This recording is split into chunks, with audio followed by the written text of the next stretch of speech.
Welcome to The Jewish Lens, a podcast to discuss anything and everything from a Jewish perspective. Now, please help me welcome the man who controls the media, your host, Jonathan Rosen. Hello, and welcome to another edition of The Jewish Lens. I'm Jonathan Rosen, and today I'm thrilled to welcome the president of the Western States Jewish History Association, the director of the Jewish Museum of the American West. He's the co-host of the Amusing Jews podcast. He's authored over 30 books on music, Jewish history, and popular culture, including his newest, Chai Nun. Please help me welcome Jonathan Friedmann. Jonathan, thanks so much for joining me today. Great to join you, Jonathan. Well, we have a lot to cover, and I've read a lot about you, and I'm very interested to find out more. But I want to start by going back. I always ask this first, guest, where did you grow up, and what was your family life like, in particular with regard to Judaism? Yeah, good question. I grew up in Long Beach, California, in a, I would say, nominal Reform household of the time. I was born in 1980. You're a youngin'. Okay. Yeah, getting older every day like the rest of us. I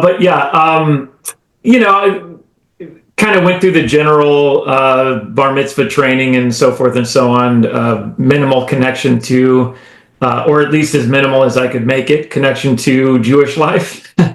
As the years went on, I became more interested in the kind of scholarly pursuits within Judaism, academia, and so forth. I ended up becoming an ordained cantor as well along the way. I was going to ask about that, yeah. Yeah.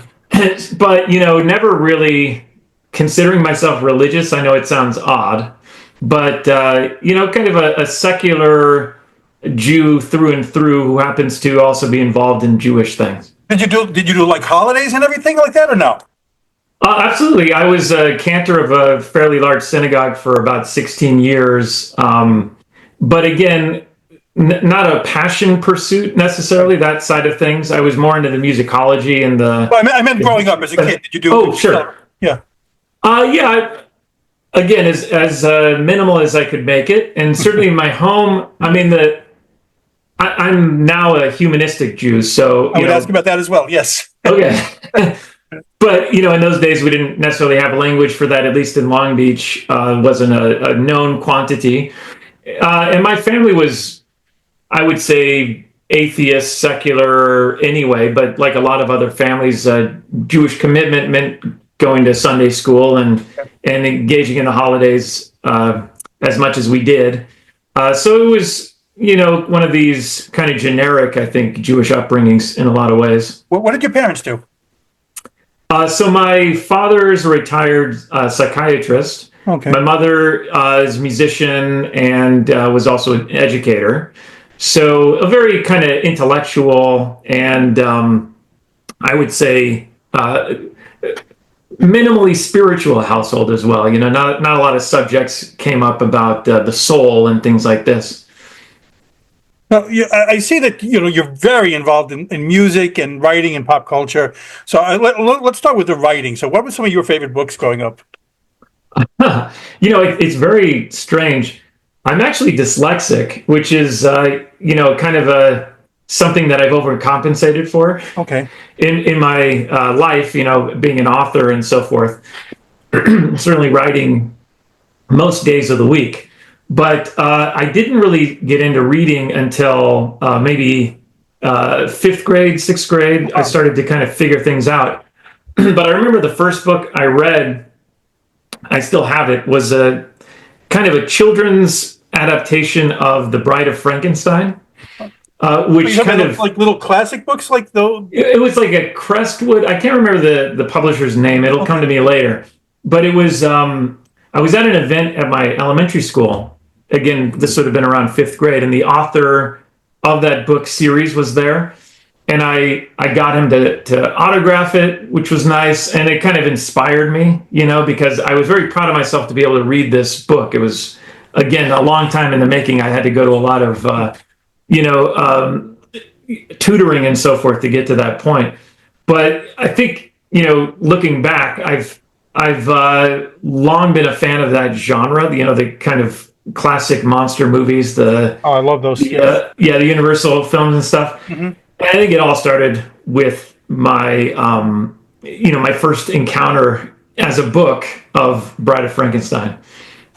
I remember watching with my dad all the time those the Frankenstein, the Wolfman movies, all those, the Lon Chaney. So I'm very much of the same cloth as you. So when did you first start showing an interest in writing? It's interesting too. I think I always wanted to be a writer. I found, a very misspelled kind of book that that I wrote when I was a little kid, which is still charming. But yeah, I think the idea of being a writer, for whatever reason, always appealed to me. Not that I've pursued any commercial success in writing, because it's all nonfiction, university press kind of stuff. Mm-hmm. But certainly the idea of writing, and I think I follow Isaac Asimov. He said that he thinks through his fingers. And that's why he ended up writing, 500 books or whatever it was. Yes.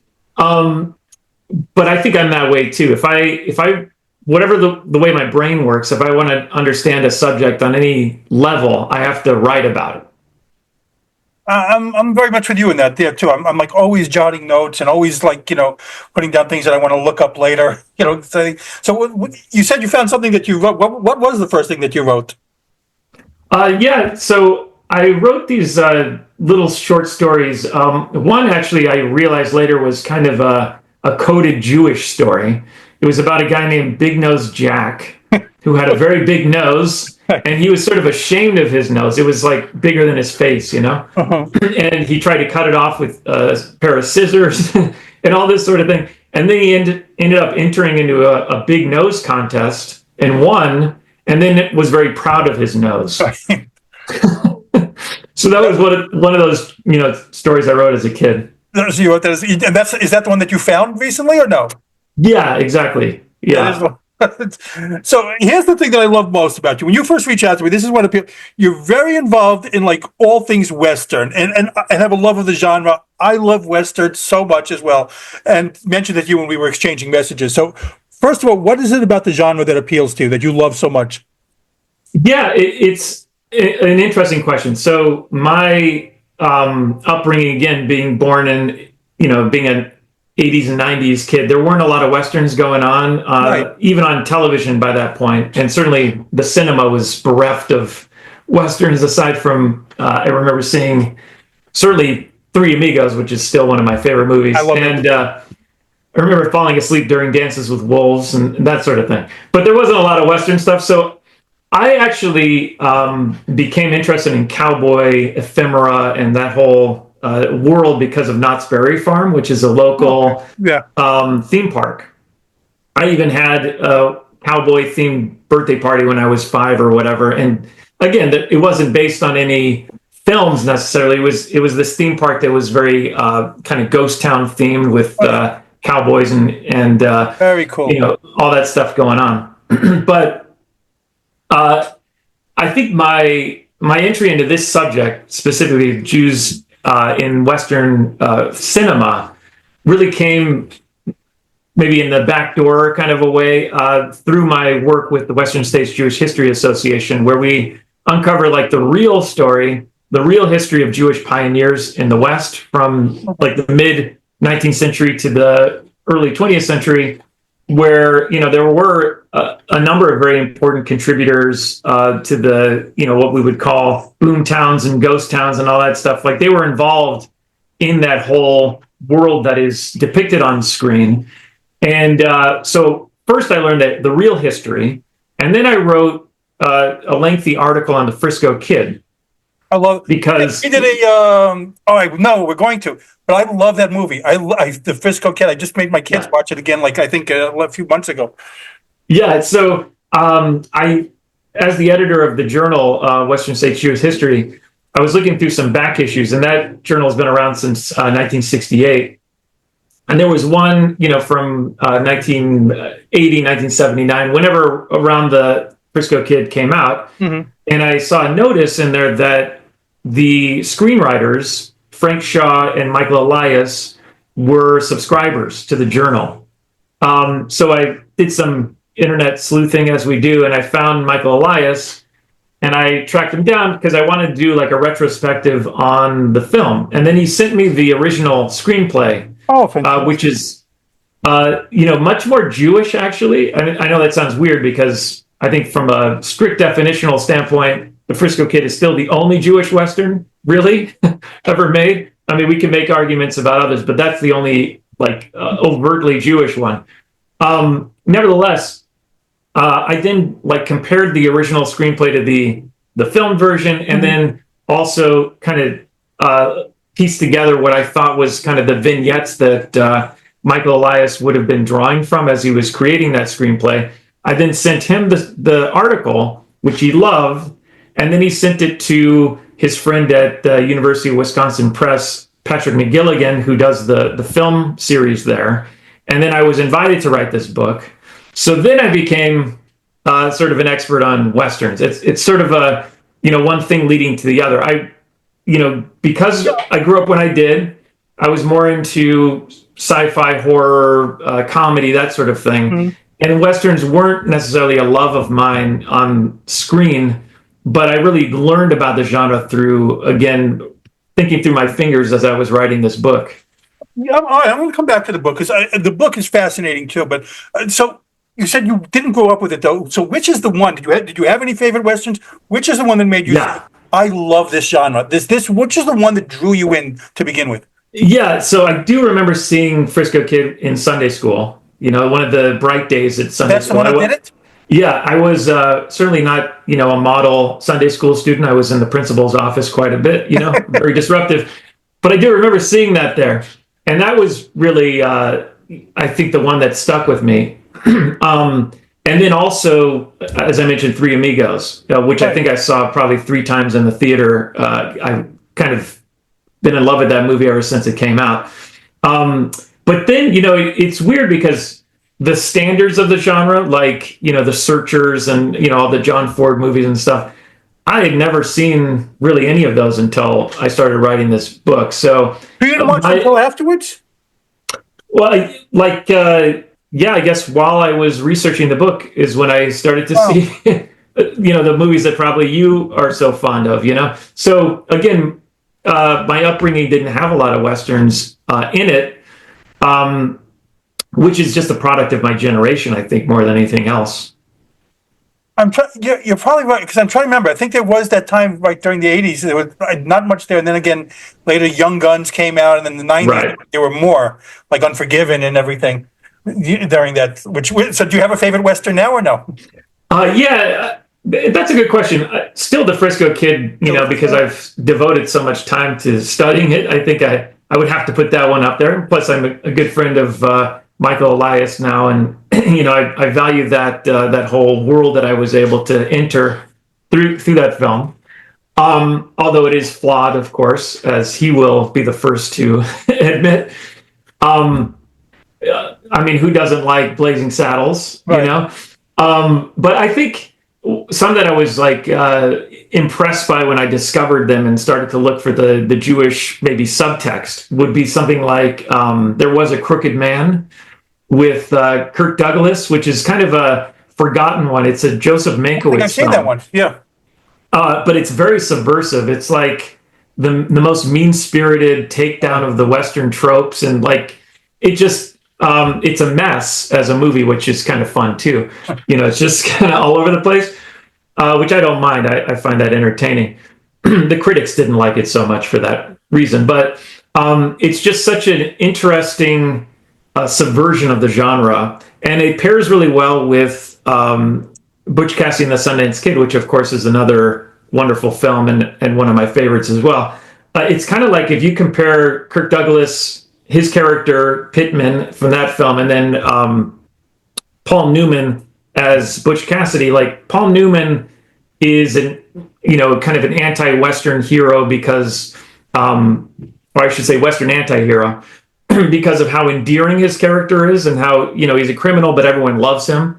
In There Was a Crooked Man, it's the same kind of thing with Douglas's character, except he wins people over, he charms them, but he's also a psychopath, and he betrays everybody. So it's kind of like an interesting, two, I would say, very Jewish characters, but like one is the light side and one is the dark side of this sort of charming, very verbal, very kind of urban character out in the West.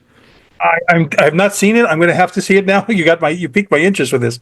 So, speaking of Frisco, kid and everything. So just how much of a during your research, how much of a Jewish presence was there in the Old West itself? Did you look that up? I mean, just not movie wise, just in the Old West. Oh, yeah. I mean, it's surprisingly prevalent. When you look at towns from, Deadwood to Tombstone and so forth and so on, all the kind of iconic places, and you look at their history, they have Jewish mayors, they have, prominent Jewish business people there. It's really across the board because Jews would arrive largely, at least the men, right? They would usually come first, and that whole pattern of establishing themselves and then calling for their wives if they happen to be married, etc. But they were peddlers, right? And that was kind of the dominant trade of Jews really throughout the world, and certainly in the U.S. At that time in the 19th century, where these Jews were coming with their mercantile backgrounds and going from town to town and providing essential goods and essential services through their peddling. So, town to town to town throughout the West, west of the Mississippi, you find examples of these characters, not all of them successful, but many of them who would rise, to become very prominent in their towns. For example, if a Jewish peddler was successful enough, they would get a tent that might grow into a brick and mortar kind of business. Store, kind of. Yeah, and in the gold country, for instance, up in the Northern California area during the gold rush, they would be the first bankers because people would leave their gold with these Jewish storekeepers who were very trusted. It was kind of the opposite of all the anti-Semitic tropes about Jews and money. Like it was seen as a safe place to leave one's gold, and that would grow into a bank, for instance. So we have, I wouldn't say countless, but many, many examples. If you look at our website for the Jewish Museum in the American West, jmaw.org, we have about 600 articles profiling different pioneer Jews and pioneer Jewish experiences in the West from around, again, the mid-19th century to the early 20th century. So it's one of those things where I know like Jewish history tends to be East Coast focused, looking at New York as kind of the standard experience for American Jews. And when the Western States Jewish History Association was founded in 1968, like the real purpose of it was to show that Jews lived out here as well. And were also very important and had kind of a parallel and very different kind of history out in the West. So would you say, you said the Jews went like peddlers from town to town. So there was much more of a, I guess, welcoming aspect instead of mistrust at that time? Absolutely. One of the interesting things about that is because the West was expanding, and of course, the backdrop is Indian removal and eradication and all kinds of terrible stuff. But the benefit for Jewish immigrants and immigrants in general from Europe was it kind of didn't matter where you came from. If you, passed as white, as it were, if you had the European skin tones, you were able to just be another immigrant, right? And often, Jews would not be recognized as Jews necessarily because they, during that time period, and we're talking mainly Jews who are coming from Central Europe, maybe German-speaking Jews primarily, they were a little more acculturated to begin with, and also a little quicker to kind of give up on certain things like keeping kosher or keeping Shabbat and this kind of thing, because they had to, right? So they were able to acclimate very easily, and anti-Semitism was around just because, it always is, but it wasn't pronounced in the way that it was on the East Coast, where you had more concentrated Jewish communities and more restrictions because of that. Certainly Europe, we know the history of Europe. In the West, it kind of didn't matter, which is one of the remarkable things about this broader Jewish story in the West, is essentially if you if you had something to offer in these growing communities and you had something essential that people needed, it kind of didn't matter what your background was. Well, so tell me about the Jewish Museum of the American West. I mean, I was looking at it. So it's strictly an online presence right now? Yeah, it was established in 2013 as an online museum, kind of a novelty at that time. And my predecessor, who has since passed away, was responsible for that. Yeah, it's completely online. It grew out of, again, the Western States Jewish History Association, which had been around for years. And most of the profiles and articles and we call them exhibits on that site, the 600 plus exhibits I was referring to. Great site, by the way. Yeah. Yeah, thank you. Yeah, they're all drawn from the journal primarily. So it's sort of a way to make what was, published in this, in this journal. It didn't have a lot of subscribers and still doesn't, to make that more accessible to the public. It's a fun site. I was going through that as well before you came on, and I was just fascinated. But are you still finding new things, like from year to year that you're able to put on? Yeah, it's interesting. We have an open invitation to visitors to not only donate things, which is always nice. We don't have a lot of storage, but a lot of paper, documents and so forth. We can still hold those. People sometimes will say, "Well, we'll have a Civil War cannon. Do you want that?" I don't know. It'd be wonderful to have, but where am I going to put it? You know what I'm saying? But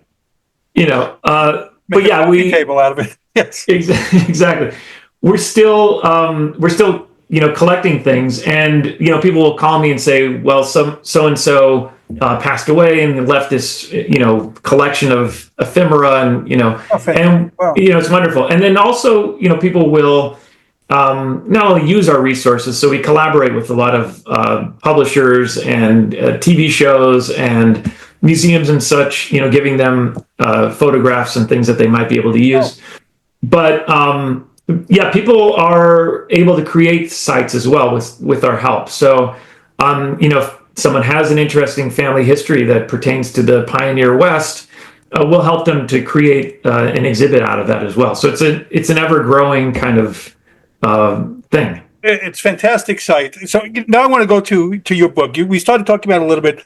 High Noon, great title. So just can you tell me and everyone, whoever watches, a little bit about the book? You said how it started coming about, but what can we find in the book? Yeah, fortunately, I have a copy in front of me, so let's see it. Yeah, plug away. Yeah, so this is High Noon, Jews and the Cinematic Wild West. So one of the difficult things about this book was not only just tracking down stuff, because it's one of these projects of mining the margins, trying to find Jewish voices, Jewish stories, and so forth in a genre that's not usually associated with Jewishness, which is part of the appeal of it. But also organizing the various things that I found. So it's both kind of a chronological, progression through the genre, and also, I have a chapter, for instance, on television westerns, because I found that starting with Have Gun Will Travel in the early '60s, going all the way through Dr. Quinn, Medicine Woman, in the mid '90s.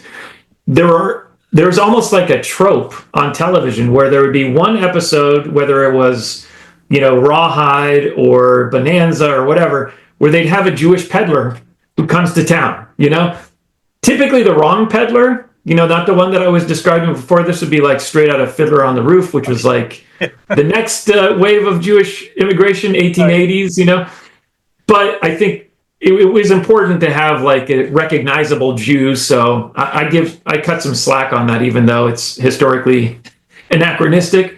But these Jews would come to town and sort of teach a little bit of Judaism 101 and a little bit of tolerance and wisdom and so forth. So like that chapter was a lot of fun to put together. But really, Jews were involved in Westerns from the very beginning. Bronco Billy Anderson, who's the first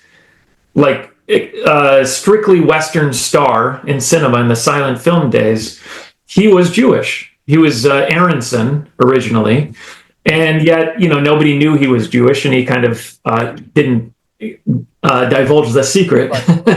But the first cowboy star was a Jew, which I think is pretty interesting. And then when you look at like the first Hollywood film, that was The Squaw Man, a Western, and that was Jesse Lasky, his company. Cecil B. DeMille, I think, was the director who has Jewish ancestry as well, although he hid that pretty well. So like from the very beginning, right? And then the code era, the production code, which sort of minimized Jewish representation throughout cinema. There were still kind of moments where a Jewish character or a coded Jewish character would peek through, sometimes a positive character, sometimes not so much. And then, the post-code stuff with, Blazing Saddles and Frisco Kid, and then into today. And then, there wasn't enough, to be honest, to just write about strictly Jewish or obviously Jewish things. I mentioned Frisco Kid might still be the only truly Jewish overt Western. Right. Yeah, overt. But the sensibility stuff started to peek through as well. So again, something like Butch Cassidy and the Sundance Kid, which William Goldman's a beautiful screenplay for that. Often Paul Newman's character is considered like a six-gun schlemiel, right? Where he doesn't like to I think there's a scene in the film where he confesses that he's never like shot a gun before, he's very Jewish, and he talks his way out of things instead of Paul Newman's Jewish. Of course, right? Yeah, I mean, he was very proud of that side of his ancestry as well. So films like that, I think, are really interesting when you look at like the Coen brothers westerns, True Grit, and some would say No Country for Old Men, but I didn't look at that as a neo-western. I probably could have, but certainly Buster Scruggs, the Ballad of Buster Scruggs, and like the revisionist kind of sensibility in there. And I look at Buster Scruggs as basically a meditation on the book of Ecclesiastes. Sort of like the futility of life and the inevitability of death and this sort of thing. So, there are angles, angles that I took on some things that maybe don't seem on the surface to be Jewish, but to me as a Jewish viewer and somebody who was putting together this project, these Jewish themes just kind of percolated, How long did it take you to work on that, to get everything together for this? I would probably the better part of a couple of years, only because I also have to live and make a living. Right. I wish that I could be like one of these authors who just goes into a cabin and pumps something out in 6 months. I'm right there with you. But yeah, life intervenes. But part of that too is like it was following like leads, right? So it wasn't.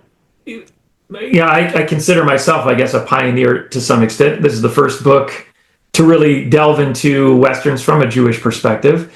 So I didn't have a lot of other sources really to lean on. So I would kind of follow little bits and pieces. So when I felt like I maybe was done with a chapter, I'd find something else and have to add that, and then I'd find something else, And even since this book has been, accepted by the publisher, there are other things I want to add, so I hope there's another edition at some point. Because almost every day I'm like, darn it, there's that Yiddish cowboy movie that I didn't know about, because it's hard to know about this stuff until you know about it, Well, I look back at books that I've had published for years already, and like, oh my gosh, I should have changed that. Why didn't I do this instead? So, yes, that's the writer's dilemma, I think. Right. Yeah. So, okay, so you've written on a lot of pop culture topics. There, you do your podcast is also pop culture, which I'm going to talk about that in a second too. So, what are some of the other things that you've written about? Yeah. So, I would say like the early part of my career as an author, which would have, let's see, I think my first book was published in 2008. I was very much in the cantorial musicology realm of things. So looking at sacred music, specifically Jewish sacred music, that was a passion of mine. I then did a PhD in biblical studies. So I have a couple books, mostly looking at music subjects within the Bible. I still write on that to this day when I feel like I got to exercise those muscles again. And then, I think more recently I've tried to piece together or bring together all these different bits of my background with the Western states and Jewish music and biblical studies and kind of looking at intersections of religion and pop culture. So one of the books that I did a couple of years ago looks at sympathetic portrayals of Goliath in modern media and sort of looking at how these different projects, like there was an episode of Xena Warrior Princess, for instance, and some comic books and things like this, how they kind of took Goliath's perspective and how the story completely changes when you do that, which was a lot of fun to do as well. But that, again, kind of brought together the biblical studies and the pop culture and so forth and so on in a nice way. Well, okay, so you just mentioned also that, the cantor part. So, this, I'm very curious on this. So you are a cantor, you were a cantor? Well, you're never not a cantor, I guess. But I don't have a steady pulpit anymore. I do. I should say that I kind of do because I lead a humanistic Jewish community in Los Angeles. Exactly what I want to ask you. Okay, Yeah. for those who don't know, can you explain humanistic Judaism? Because Yeah. I'm not familiar with it until I read your bio and then I started looking it up. Sure. Yeah. I also am a professor at the International Institute for Secular Humanistic Judaism, which is I guess we'll call it a seminary that trains humanistic rabbis and leaders for the movement. But essentially, it is a movement of Judaism that was born in America in around 1969 and structures itself along the Jewish calendar. So there will be, holiday celebrations for Rosh Hashanah, Passover, all the biggies, and the ones that have become big, like Hanukkah, of course, the biggest of all. But it's without reference to supernatural, right? So no God, no miracles, and so forth. So it's, one of these delicate balances where, it's a non-liturgical movement because how much of the prayer book can be used That's in a movement like this. How you're a cantor. Yeah. With Exactly. so many of the songs are like, devotion to Exactly. So, we switch out some lyrics sometimes. Okay. So, as an example, Oseh Shalom, may the one who creates peace will be Na'aseh Shalom. We will make peace, okay. Right? So, there are easy fixes like that from a secular humanistic perspective where you can kind of retain some of those familiar melodies that go along with certain bits of liturgy. Of course, Hine Matov or something like that works everywhere. But, the bulk of the ritual really has to be reinvented, which, for someone who's creative is a wonderful thing. And also for someone who, loves to be involved in Jewish community and ritual, but has a hang up because, you want to really be able to say what you believe and you're not a believer in the religious sense. It's a movement for basically conscientious secular Jewish people who still want to have Jewishness as a part of their life. So there's, a lot of stuff around secular spirituality, but also around Jewish history and culture as subjects. So a lot of what I do, and one of the reasons why I kind of have to remind myself that I'm a cantor still, is education. And kind of, we'll do a film series, right? Or we'll go to a museum. We'll talk about maybe, the Bible from a more critical historical perspective as opposed to a devotional perspective. Mm-hmm. So we'll have like humanistic Torah study, for instance. But it's essentially structured in the same way as a general, American liberal congregation, but with its own kind of unique non-theistic elements.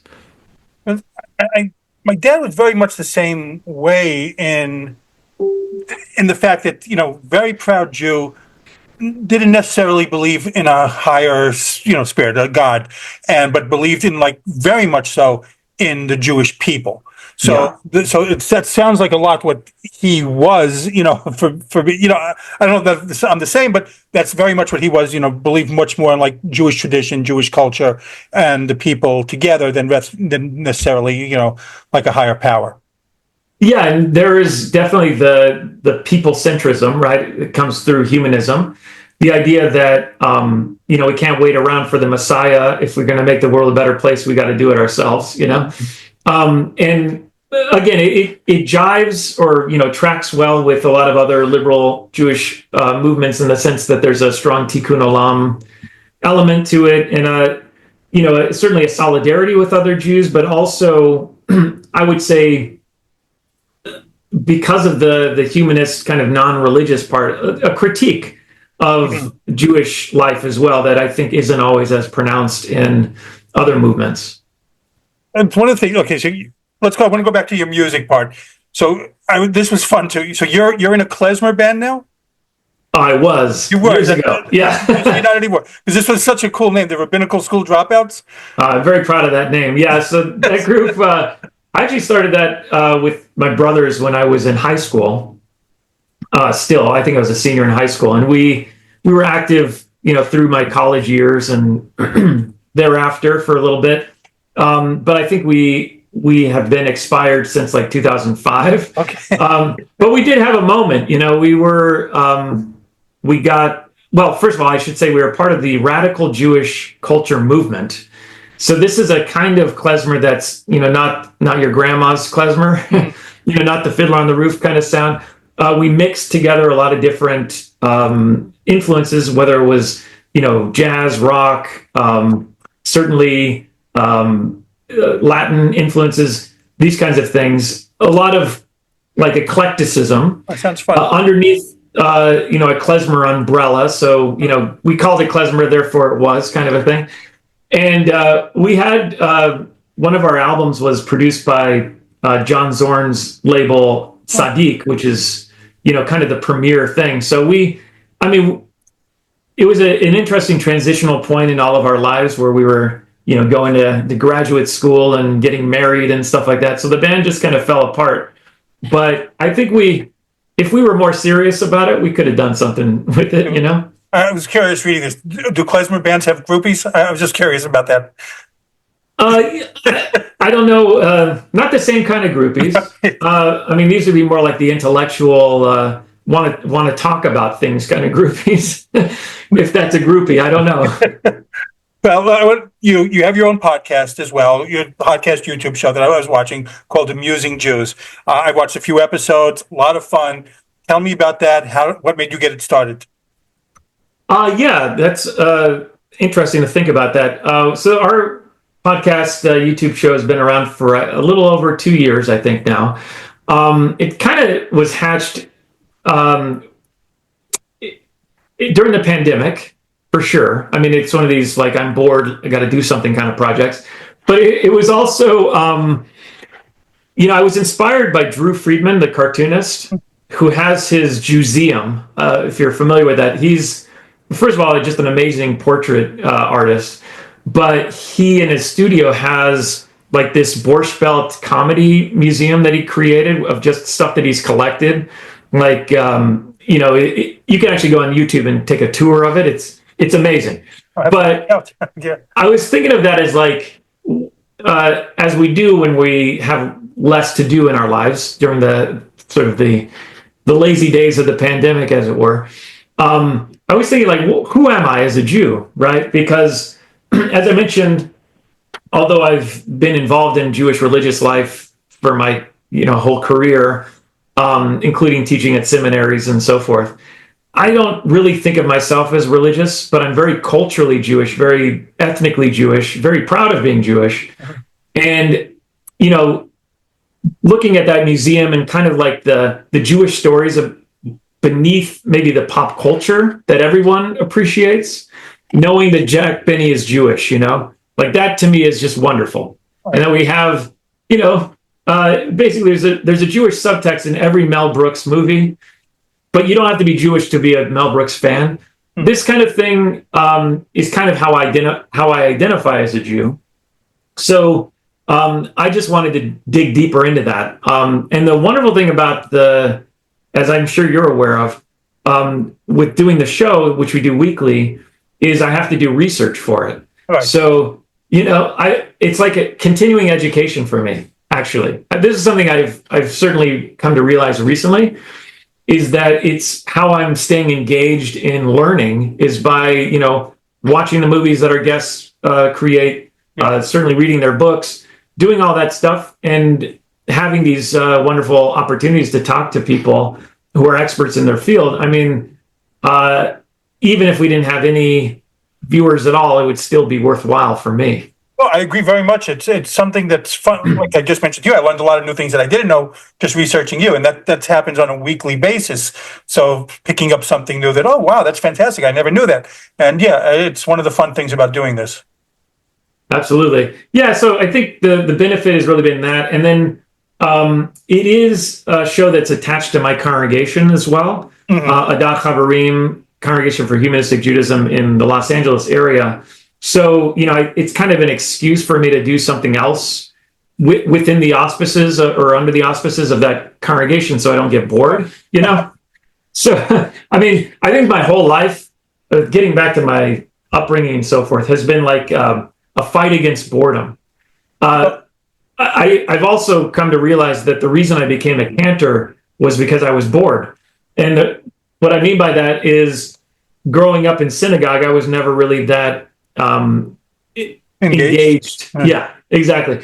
Not one to sort of glom onto the offerings, especially during the high holidays.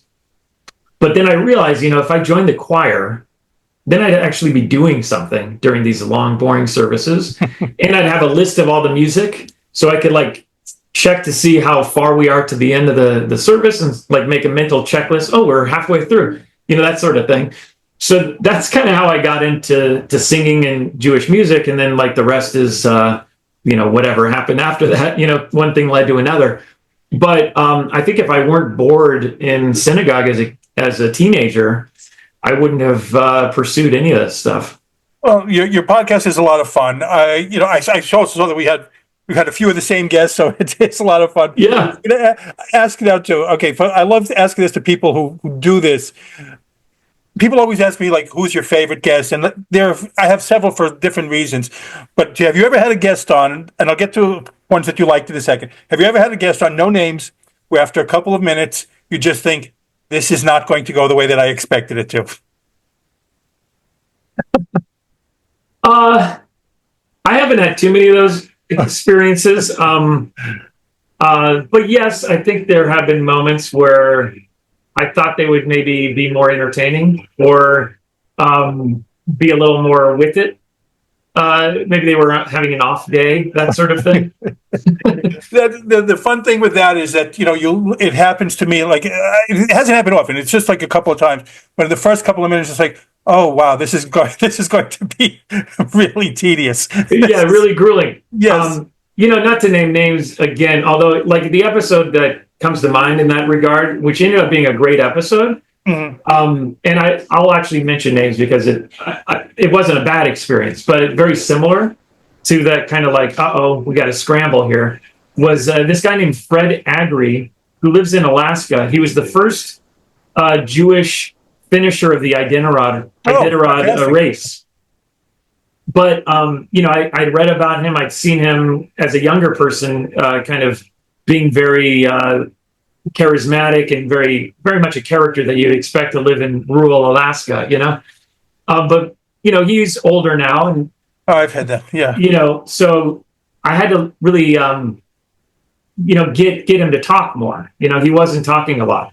But ultimately, it ended up being a wonderful episode and a wonderful experience. And we got stuff out of him. But certainly I was caught a little off guard because I thought he was going to be this very verbose, sort of bubbling character, and he was very subdued, I've had that also. And you see the age, and it's leaves you a little bit saddened in some things, oh, this is, not the vibrant person in my mind as a kid, but so what guest has left you in awe?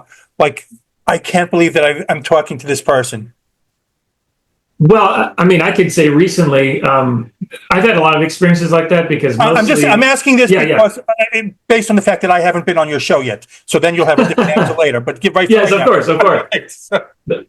I'll just talk about our most recent episode that came out earlier this week with professional wrestler Barry Horowitz. Oh, okay.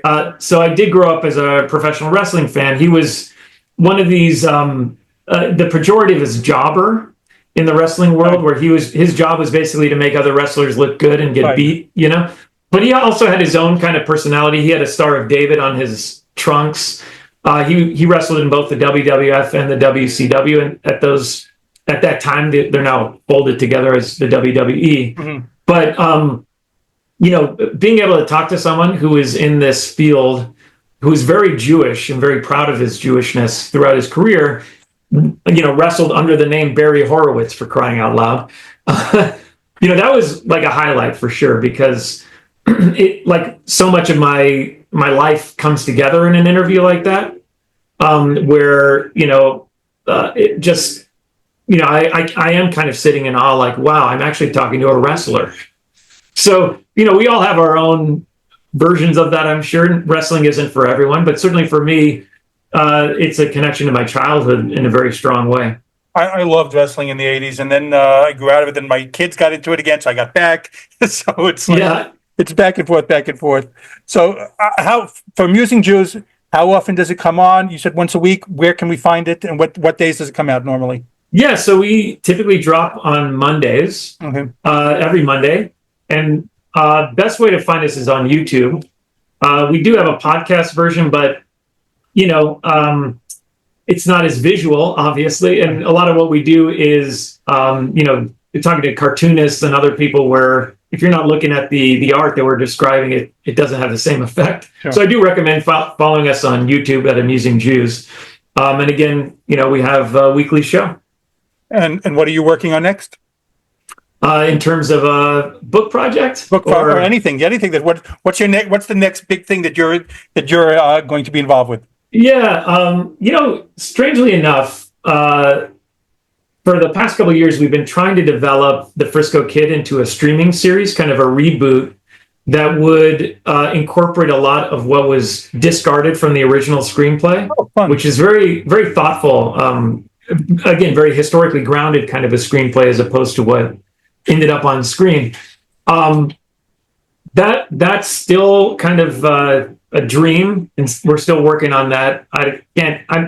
I'm sort of comfortable talking about it at this point, even though it's not being realized, just in case someone out in the audience says, you know, I'll back that, because we've had some nibbles, but, you know, nothing significant. So that would be like a big project. But in terms of like research, I've become very interested recently in the involvement of Jews in the toy industry in the United States, which, you know, it's much deeper than even I imagined. I know that the teddy bear, for instance, was invented by a couple of Jewish immigrants, which is a great story. You know, for Teddy Roosevelt, and, you know, there's a whole wonderful story about that. But you know, it's not just Mattel and Hasbro and, you know, some of the older companies like Rimco and so forth, but like the entire toy industry as we know it, and even Toys R Us and things like this. Oh, wow. There's a Jewish story behind almost all of it. And it kind of connects to this, you know, coming to America, essentially penniless, being excluded from certain industries, and then finding your niche, right? So that's how we get the music industry, the film industry, the comic book industry, and the toy industry. And I think that story needs to be told. So I'm pursuing that at the moment. Oh, that'd be fun. I'd love to see that when you're done. So yeah, you have to come back. We'll talk about that. But that's fantastic. I love all that. I've researched some things in the toy industry, saw a lot of the Jewish history in that before. So that's fantastic. So, but most important thing now, how can people follow you on social media? Well, I might be younger than some of your other guests, but I'm not that social media engaged, let's say. I think the only place is Facebook. That's it? Yeah, that's it. Facebook for you, and also the YouTube for Amusing Jews on YouTube, and you got to start getting on the other things, because that's where all the I know. The world has moved away from me. But yeah, you can find me on Facebook at my full name, Jonathan L. Friedman, with 2 N's. Well, again, Jonathan, I want to thank you for coming on. The book, first of all, the book again is High Noon. You were nice enough to send me a copy of it. I love looking through it there too. I love, first of all, I love Westerns, and this was just really right in my wheelhouse. So thank you again. But this was, I recommend everyone get it. And I want to thank you again for coming on. Thank you so much. It's been a pleasure. Well, again, this has been The Jewish Lens. I'm Jonathan Rosen. Again, a very special thanks to Jonathan Friedman. The book is High Noon. And please like, comment, and subscribe. Thanks for tuning in to The Jewish Lens, where all items used was strictly kosher.